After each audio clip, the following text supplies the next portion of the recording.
नमस्कार, सभी जैतारणवासी स्वस्थ होंगे। अभी हम लॉकडाउन के तीसरे फेज़ में प्रवेश कर रहे हैं। सरकार ने 3 मई से 17 मई तक तीसरे फेज़ के लॉकडाउन की घोषणा की है। लॉकडाउन में कुछ छूटें दी है, कुछ रियायतें मिली है, लेकिन सार रूप में यही है कि हमें घर में रहना है, लोगों के स्पर्श से, वस्तुओं के स्पर्श से बचना है। अब तक हम सुरक्षित हैं। आप सभी के सहयोग से अब तक का सफ़र हमने सफलतापूर्वक पूरा किया है।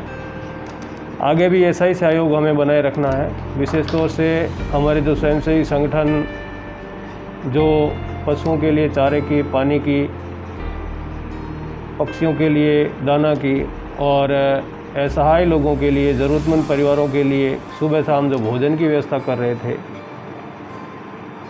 उनका काम बहुत ही समर्पित और दान के रूप में रहा, बहुत ज़्यादा प्रशंसनीय है।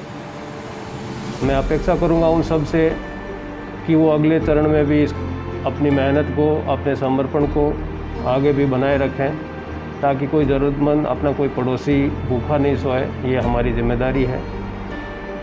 सरकार ने बाहर से आने वाले जो फंसे हुए श्रमिक हैं, उन लोगों को कुछ शर्तों के साथ छूट दी है। तो अगले कुछ दिनों में बाहर से भी कुछ लोग आएंगे। एक बात हमेशा हमें ध्यान रखनी है, बाहर से आने वाला प्रत्येक व्यक्ति हमारे लिए एक संदिग्ध व्यक्ति होना चाहिए। आप उसे संदिग्ध व्यक्ति के रूप में ही माने। हम प्रत्येक बाहर से आने वाले व्यक्ति को बंद पत्र भरवा रहे हैं, उसे बॉन्ड भरवा रहे हैं कि वो अगले 14 दिन तक अनिवार्य रूप से घर के अंदर रहेगा। अगर कोई ऐसा व्यक्ति आपके आसपास हो और आपको लगता है कि वो घर में न रहकर बाहर इधर उधर घूम रहा है, तो स्थानीय प्रशासन को, हमारे पटवारी, ग्राम सेवक, लोकल जो प्रिंसिपल है उनको, चिकित्सक की टीम को, सर्वे दल को, या हमें जहाँ भी आपको जो भी अवेलेबल हो उन्हें ज़रूर बताएं, ताकि हम उनको तहसील स्तर पर या स्कूल स्तर पर उनको आइसोलेट कर सकें। हमारी सामूहिक जागरूकता और सामूहिक जो बचाव है वही हमें इस कोरोना महामारी के संक्रमण से बचाएगा। इसलिए आप स्वयं को सुरक्षित रखें और अपने परिवेश को सुरक्षित रखने के लिए बाहर से आने वाले प्रत्येक व्यक्ति को, चाहे कोई मेडिकल पर्पज़ से बाहर किसी शहर में जाकर आया है, किसी हॉट स्पॉट से कोई लोग आए हैं, तो वहाँ जाने वाला वाहन चालक भी क्यों नहीं हो, भले ही वो यहाँ से गया हो, वो भी हमारे लिए संदिग्ध होना चाहिए। उसको भी 14 दिन तक घर के सदस्यों से भी घर में अलग रहकर उसको 14 दिन बिताने चाहिए। ये एक ऐसी बीमारी है जो अपना स्वरूप निरंतर बदल रही है। बहुत सारे लोग ऐसे हैं जिनमें इनके लक्षण प्रकट नहीं होते हैं, लेकिन वो पॉजिटिव मिले हैं। तो जागरूकता बहुत ज़रूरी है और आशा है हम इसी जागरूकता बनाए रखेंगे। कुछ दुकानदार बंधुओं से भी ये निवेदन रहेगा, हालांकि कुछ शर्तों के साथ सरकार ने छूट दी है, लेकिन जब तक हम जिंदा रहेंगे बाकी चीज़ें बाद में होगी। तो अपने स्वयं का सोचें और परिवार का सोचें। दुकान में भीड़ बिल्कुल कतई नहीं होनी चाहिए। कोई भी ऐसा व्यक्ति जो मास्क धारण किए हुए नहीं है, उसको दुकान के आगे आसपास न फटकने दें, उसे सामान बिल्कुल न दें। स्वयं मास्क धारण करें, सैनिटाइज़र रखें और सोशल डिस्टेंसिंग के जो निर्देश है उनका अनिवार्य रूप से पालन स्वयं करें और बाकी लोगों से भी ज़रूर करवाएं। अगर ये जागरूकता हम कुछ समय के लिए आगे बनाए रखेंगे तो ज़रूर हम सफल होंगे। दोस्तों नमस्कार, जैतारण न्यूज़ में आपका स्वागत है। मैं हाजिर हूँ आईबी खान और आप देख रहे हो जैतारण का सबसे बड़ा जैतारण न्यूज़ यूट्यूब चैनल। उम्मीद है आप सभी घर में स्वस्थ रहेंगे और स्वस्थ रहना चाहिए, घर में रहना चाहिए। दरअसल आज हमारी कुछ तबीयत नसाज है, यानी मैं कल डिहाइड्रेशन का शिकार हो गया हूँ। लिहाजा उम्मीद करता हूँ आप अपने घर में सुरक्षित रहेंगे। और आज लॉकडाउन पार्ट 2 का अंतिम दिन है, यानी 40 दिन पूरे हो गए हैं और कल लॉकडाउन 3 पार्ट शुरू होने वाला, तो लगभग 17 मई तक ये चलेगा। इस 17 मई तक आप लोगों को धैर्य रखना है, आप लोगों को अपने घरों में रहना। जो शासन है और प्रशासन ने जो गाइडलाइंस जारी की है, उस गाइडलाइंस का आप नियमों को फॉलो करना है। बताना चाहूँगा कि इस समय जैतारण शहर के निम्बाज मार्ग पर मौजूद हूँ, जहाँ लॉकडाउन की स्थिति कारण हमेशा वाले ही हाल है, नए कुछ हाल है नहीं। लेकिन जितने भी जो प्रवासी लोग आ रहे हैं, उन लोगों से मेरा विशेष आग्रह है कि वो चुपचाप घर में न आकर चिकित्सकों के पास ज़रूर जाए, या आपकी नज़र में कोई ऐसा संदिग्ध व्यक्ति जो बिना प्रशासन की अनुमति से जो घर में आ रहा है, घर में आकर बैठ रहा है, उनकी सूचना आप ज़रूर प्रशासन को दें। मैं अभी कुछ देर पहले, जैसा आप मेरे वीडियो के पहले आप जैतारण उपखंड अधिकारी की भी बात आपने सुनी होगी, उन्होंने भी यही कहा कि ऐसे लोगों को घर में नहीं रखकर तुरंत नज़दीकी चिकित्सक है उनके सामने अपनी जांच करवानी चाहिए। मैं विभिन्न लोगों से भी मैंने बात की, चूँकि आज स्वास्थ्य थोड़ा कमज़ोर है, लाजमी बात है मैं ज़्यादा बोल नहीं पाऊँगा, इस लिहाज से बताना चाहूँगा कि जैतारण में लगातार प्रवासी लोगों का आगमन शुरू हो गया है और आ रहे हैं, और उम्मीद करता हूँ आप अपने घरों में सुरक्षित रहेंगे, सेफ रहेंगे और लॉकडाउन नियमों का आप सख्ती के साथ पालन करेंगे और लगातार आप इस जैतारण न्यूज़ के साथ बने रहे। हम आज चूँकि मेरा स्वास्थ्य आज थोड़ा कमज़ोर है, लिहाजा ज़्यादा बोल नहीं पाऊँगा, तो आप हमारे साथ लगातार बने रहे। हमारा स्वास्थ्य जब भी दुरुस्त होगा हम ताज़ा अपडेट लाते रहेंगे। मैं आईबी खान, कैमरामैन जितेंद्र सैनी के साथ जैतारण न्यूज़ के लिए। और आप हमारा जैतारण न्यूज़ यूट्यूब चैनल जरूर सब्सक्राइबर करें और पास में जो बेल आइकन है उस बेल आइकन को प्रेस करें। मैं एक बार फिर तमाम दानदाताओं से आग्रह करना चाहूँगा, वो आने वाला जो लॉकडाउन है 4 मई से 17 मई तक, तब तक के लिए आप उन्हें भामाशाह के रूप में, आप समाज सेवी संस्था के रूप में उन्हें लोगों की, जरूरतमंद लोगों की जरूर सेवा करें, उनके लिए आप पीछे नहीं हटे। मानव सेवा सर्वोपरि होनी चाहिए। नमस्कार, धन्यवाद, जय हिंद। मैं इस समय ठीक उपखंड अधिकारी जैतारण कार्यालय के बाहर मौजूद हूँ। मेरे साथ बांजाकुड़ी निवासी जयराम जी चौधरी है, जो गांव के जागरूक भी है। इसे जानना चाहूँगा गांव में क्या स्थिति है, कोरोना की क्या स्थिति है? कोरोना की स्थिति अभी तो ठीक है, गवर्नमेंट की भी सहायता ठीक है, और गांव वाला एक तांत्रिक है जिका ने भगवान भी हाँ कि भाई कि अब अपन गवर्नमेंट को पालना करनी है। और महतो इन्हें 60-65 साल तो हमारी समझ ही होगी। 100 साल पहले रहा बुजुर्ग क्या होता जो कोई बात आज पहले अड़ी हुई को नहीं, पूरा वर्ल्ड में ही हो जो कोई एक साथ है, तो इन्हें पालना करनी जरूरी है। कोरोना की लड़ाई तो आप खुद है जो पालना करा जन लड़ाई में पूगा, बाकी है जो मतलब जो दवाइयाँ नहीं आवा जितना इन्हें पालना करना पूगा सके। जयराम जी, मैं जाननी चाहूँ गाँव में परेशानी आती रहला इन कारणों, लॉकडाउन के कारणों?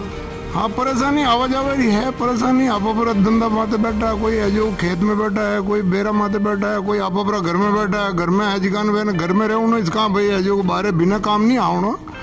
और कोई 5 टका जुड़ता है तो ई मित्र है अपने 1500, 2000, 10,000 तक की लिमिट है, उठो है जो ले दो वेजाज।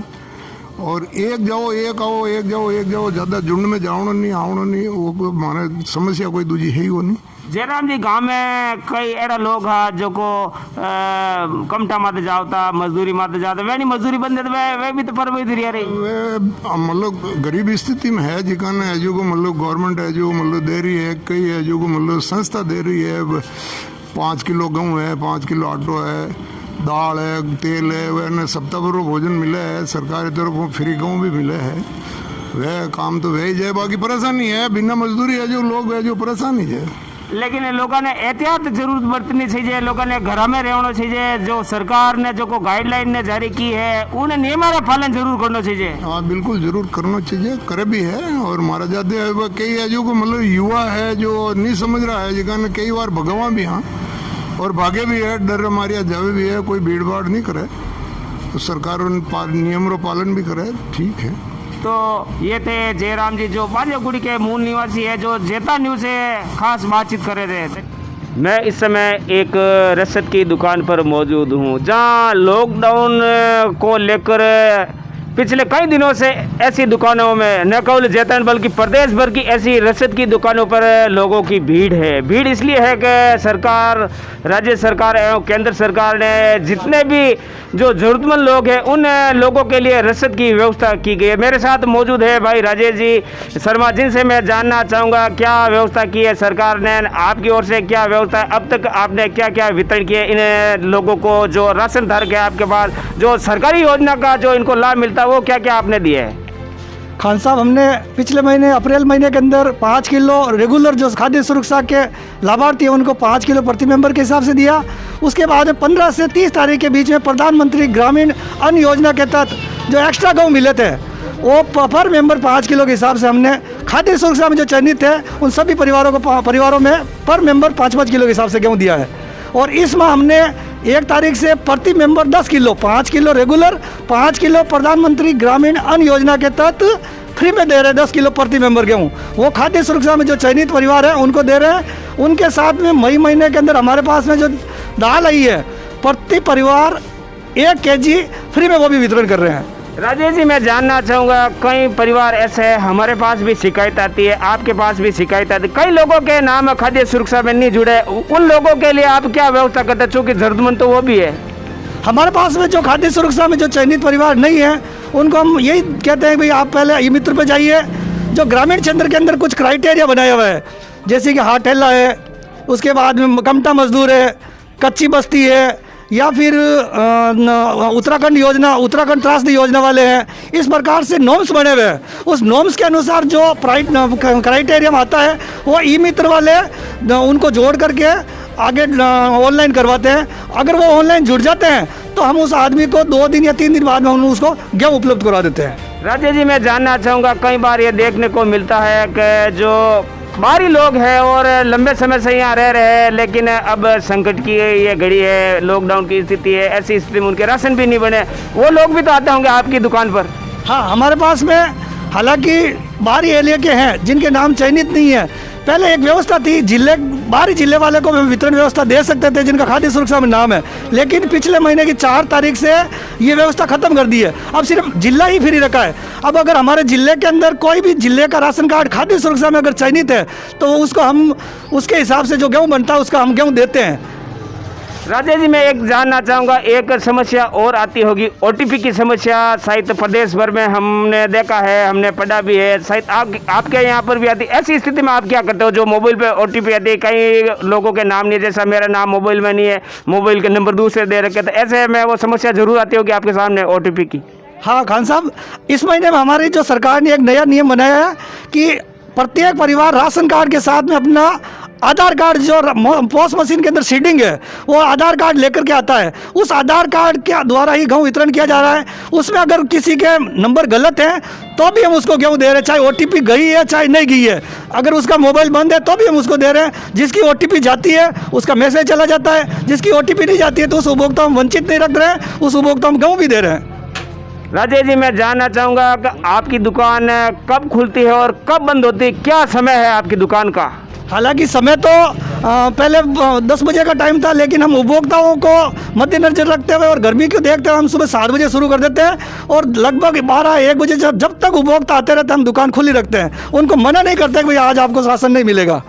एक अंतिम सवाल मेरा और है, चूँकि देश भर में कोरोना मास संक्रमण की स्थिति है, हालांकि मैं देख रहा हूं आपके पास सैनिटाइजर भी पड़ा, लेकिन अपने यहाँ जितने भी जो उपभोक्ता थे उनको आप कोरोना मास संक्रमण के प्रति कुछ जागरूकता के लिए कुछ कहते हो, उनको ताकीद करते हो? हाँ, उन उपभोक्ताओं को हम यही कहते हैं कि भाई एक तो सोशल डिस्टेंस रखें। अगर अपन सोशल डिस्टेंस रखेंगे तो कोई भी इस पीरियड में अगर कोई मरीज भी आ गया तो आपके द्वारा मैं भी संक्रमित हो जाऊंगा और आप सभी लोग संक्रमित हो जाओगे। इसी को हिसाब में रखते हुए राज्य सरकार ने हमारी पोस्ट मशीन में फिंगरप्रिंट नहीं रखा है, अंगूठे का निशान का वो मामला खत्म कर दिया है और वो ओटीपी के सिस्टम में रखा है, जिससे संक्रमण होने का खतरा 100% कम रहता है।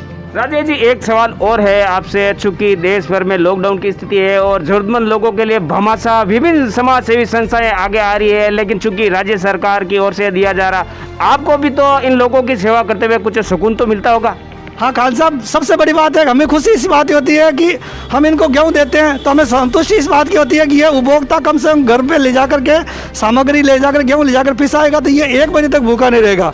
दाल सरकार ने उपलब्ध करा दी है तो उनका एक काम चालू हो जाएगा। बाकी अन्य योजनाएं गवर्नमेंट के स्तर पे कर रही है, हमारी ओर से हम ये कर रहे हैं। हमारे प्रदेश लेवल के जो हमारे प्रदेश अध्यक्ष है सरताज अहमद जी, उन्होंने हमारे प्रत्येक जिले से एक लिखवा के लिया है कि प्रत्येक डीलर कोविड-19 के अंदर अपना अपना कुछ योगदान करे।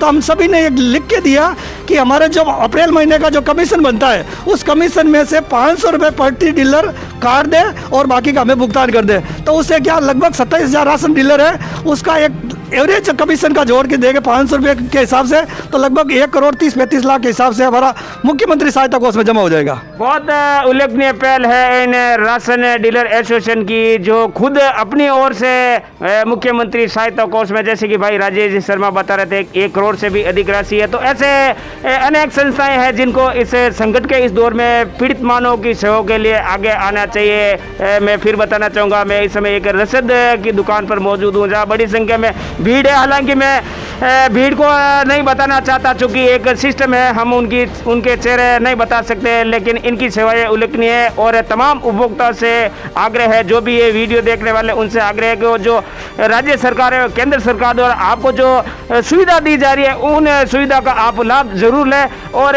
माल ले जाकर कहीं बेचने की हिमाकत नहीं करें, चूँकि सरकार निःशुल्क आपको दे रही है। इसका मतलब ये नहीं कि आप ये सामग्री आगे कहीं जाकर बेचो। धन्यवाद।